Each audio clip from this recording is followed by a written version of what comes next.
En este video vamos a resolver el problema 5 del material de estadística descriptiva correspondiente a la primera semana. Se ensayaron probetas de hormigón de dos tipos diferentes. Los máximos esfuerzos se resumen en el siguiente cuadro. Completar la marca de clase y las fronteras de cada clase. Para completar las fronteras, vamos a recordar que la frontera superior de la primera clase la podemos calcular promediando el límite superior de esa clase y el límite inferior de la clase siguiente. Así promediamos 3.524 con 3.525 y obtenemos que la frontera superior de la clase 1 es 3.524,5. Esta frontera coincide con la frontera inferior de la clase siguiente. Para encontrar la frontera superior de la clase 2, debemos promediar 3.544 con 3.545, que son el límite superior de esa clase y el límite inferior de la clase siguiente. Así obtenemos 3.544,5. Y esta es la frontera inferior de la clase siguiente. Para obtener la frontera superior de la clase siguiente, tenemos que promediar nuevamente el límite superior con el límite inferior de la clase siguiente y obtenemos 3.564,5. Así vamos completando toda nuestra tabla. ¿Qué sucede con la última frontera superior que no tiene una clase siguiente o la primera frontera inferior que no tiene una clase anterior? Vamos a fijarnos en cómo están armadas las otras fronteras y podemos decir que tenemos una unidad entre clase y clase, entonces vamos a tomar media unidad por encima para la frontera superior final y media unidad por debajo para la primera frontera inferior. Con eso completamos toda la tabla de fronteras. Ahora debemos calcular las marcas de clase. Recordamos que las marcas de clase son el promedio entre las fronteras superior e inferior de esa misma clase. Entonces, para esta primera clase debemos promediar 3.504,5 y 3.524,5, obteniendo 3.514,5. Realizamos lo mismo para las otras 4 clases restantes. En esta última clase vamos a encontrar un promedio de 3.584,5 y 3.595,5, que es 3.590.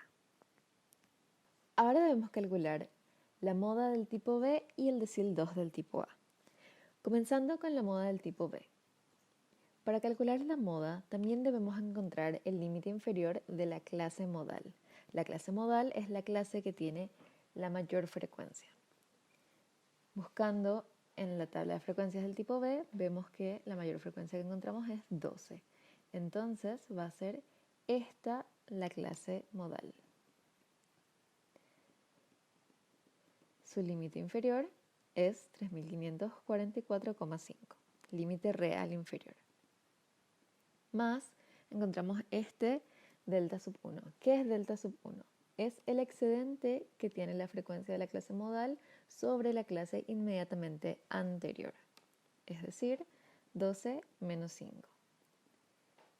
Volvemos a encontrar ese delta sub 1, que es 7, más este delta sub 2, y que este delta sub 2 es el excedente que tiene la clase modal por encima de la clase inmediatamente siguiente, es decir, 12 menos 6, que es 6. Cerramos el paréntesis y tenemos que multiplicar por la anchura de esa clase, que es la diferencia entre las fronteras, que podemos ver que es de 20. Con eso calculamos la moda del tipo B, que es 3.555,26.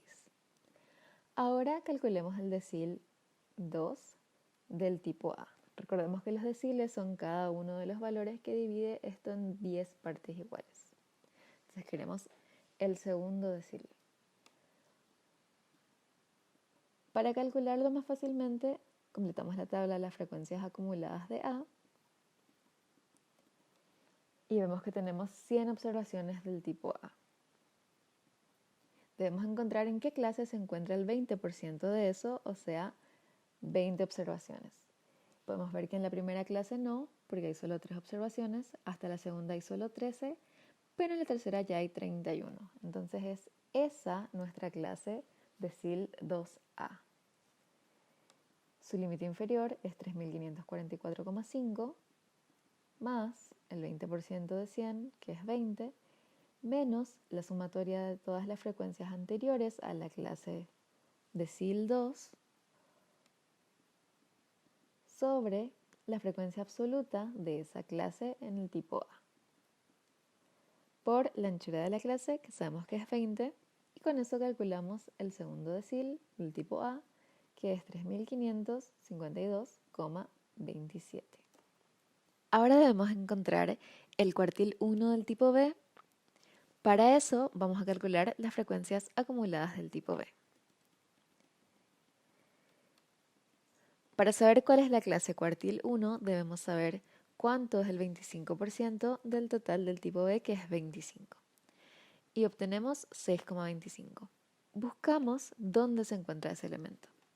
En la clase 1 hay solo un elemento, en la clase 2 hay solamente 6 y nosotros necesitamos un poco más de 6.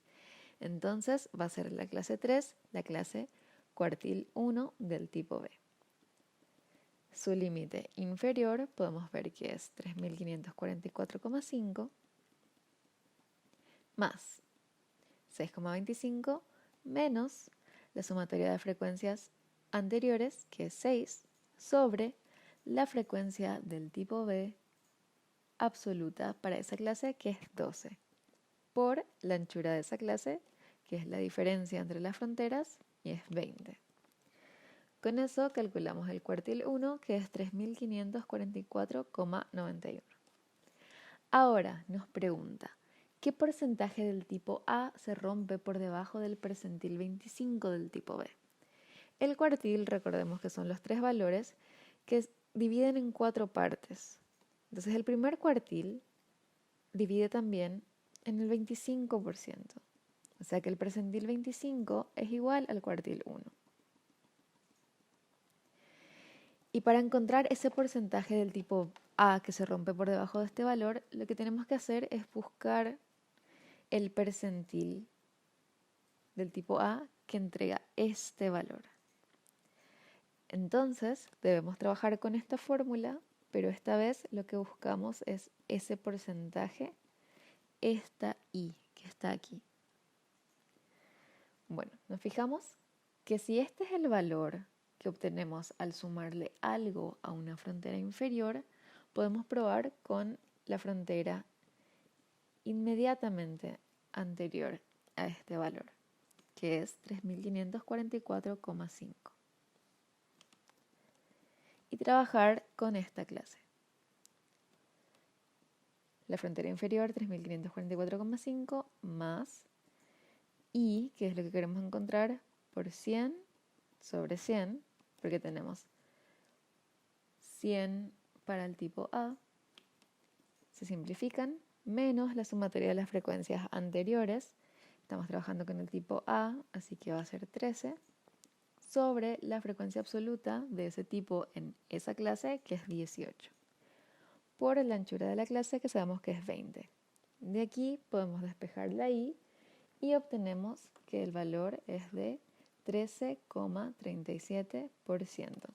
El 13,37% del tipo A se rompe por debajo del percentil 25 del tipo B. Ahora debemos contestar la pregunta, ¿qué tipo de sesgo tiene cada uno de los tipos? Para poder contestar esto, vamos a graficar los polígonos de frecuencia, por lo menos un bosquejo para tener una idea. Tratamos siempre de que esté lo más a escala posible, tipo A y tipo B. Y vamos ubicando las frecuencias.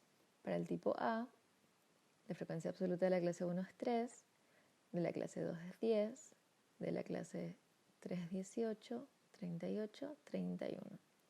Una vez que las ubicamos, podemos dibujar una curva, va a tener más o menos esta forma. Hacemos lo mismo para el tipo B, ubicamos el 1, el 5, el 12, el 6 y el 1 y dibujamos la curva. Como podemos ver, si graficamos unas rectas paralelas al eje y por donde está el pico, de este lado tenemos más hacia la izquierda que de este lado. De este lado casi tenemos lo mismo a ambos lados del eje. A este tipo de sesgo se le llama sesgo izquierdo o negativo. En este caso está un poquito sesgado, pero podríamos decir que es prácticamente simétrico o insesgado. Por último, debemos contestar. Si se encuentra que el equipo que midió los esfuerzos tenía un error tal que todas las medidas del cuadro están aumentadas en 20 kilogramos, ¿cuál sería la medida aritmética corregida para la marca B?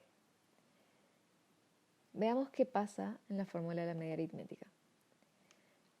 Si es que todas las medidas estaban aumentadas en 20, podemos corregir esto restándole 20 a todos los valores de x.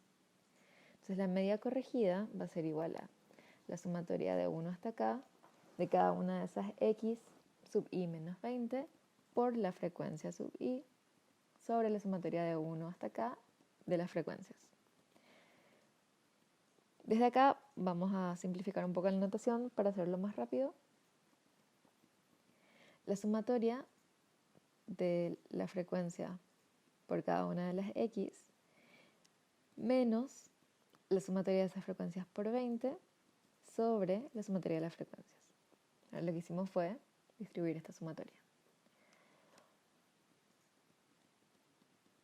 De esta segunda sumatoria podemos sacar el 20, que es una constante, fuera de la sumatoria.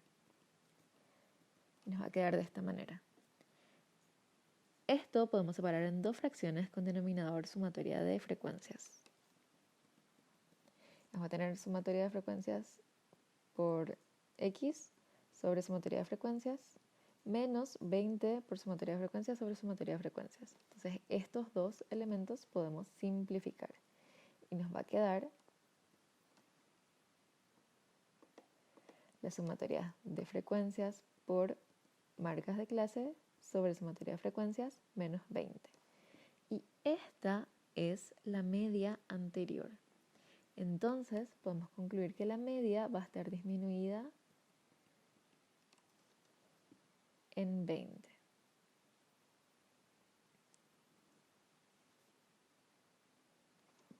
Ahora, ¿cuánto aumentaría la varianza de la marca B, corregida comparada con antes de corregir? Tenemos la varianza corregida sin corregir y vamos a trabajar con la corregida. De la misma manera, lo que tenemos que hacer es corregir la fórmula restándole 20 a cada una de esas x de la sumatoria. Pero también vamos a encontrar acá el valor x media y sabemos que esta media, para corregirla, le debemos restar 20 como demostramos aquí. Entonces, x media menos 20. Esa diferencia al cuadrado sobre la sumatoria de las frecuencias. Podemos sacar los paréntesis de ahí y nos va a quedar x menos 20 menos x media más 20. Entonces estos 20 podemos simplificar. Y así la varianza corregida nos va a quedar sumatoria de las frecuencias por la diferencia entre cada una de las x menos la x media, esa diferencia al cuadrado sobre la sumatoria de las frecuencias. Y esto es igual a la varianza sin corregir. Entonces la varianza no varía, no va a verse aumentada en nada. Con eso terminamos este problema. Gracias por su atención. Nos vemos en un futuro video.